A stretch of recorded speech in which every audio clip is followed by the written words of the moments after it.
Il est décédé le 23 août 2012, à l'âge de 48 ans, d'un cancer de l'estomac. Mais personne n'oublie Jean-Luc Delarue, sa lumière, sa chaleur.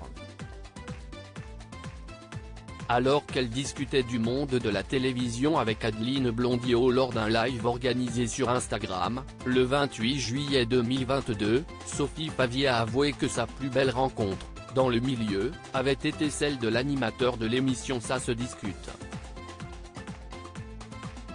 Elle l'a accompagné en fin de vie. Ce que j'ai aimé chez lui, si est qu'il était cabossé, il avait beaucoup souffert jeune, petit, s'est-elle souvenu.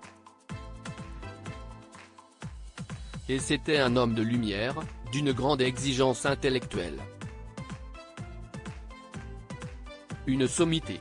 J'ai eu la chance de rencontrer une autre personne qui le connaissait d'une manière thérapeutique. Elle l'a accompagné en fin de vie.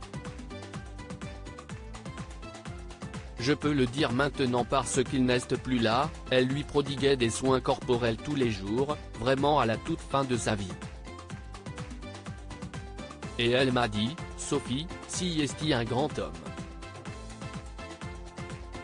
Il était au-dessus du lot. Et pourtant, je côtoyais les plus grands, Thierry Ardisson, Christophe de Chavannes, Jean-Pierre Foucault. Des gens d'un niveau très confirmé. Mais Jean-Luc, c'était. Oh! Quelle élégance!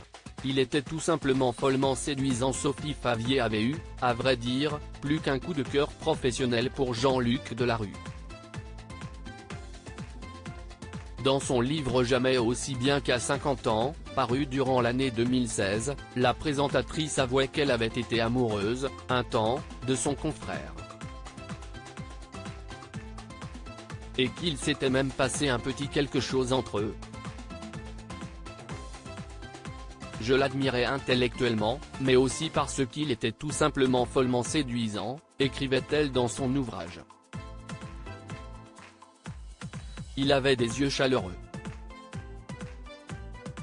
Je me souviens de sa silhouette athlétique et du magnétisme quasi animal, félin, si sexy qu'il dégageait.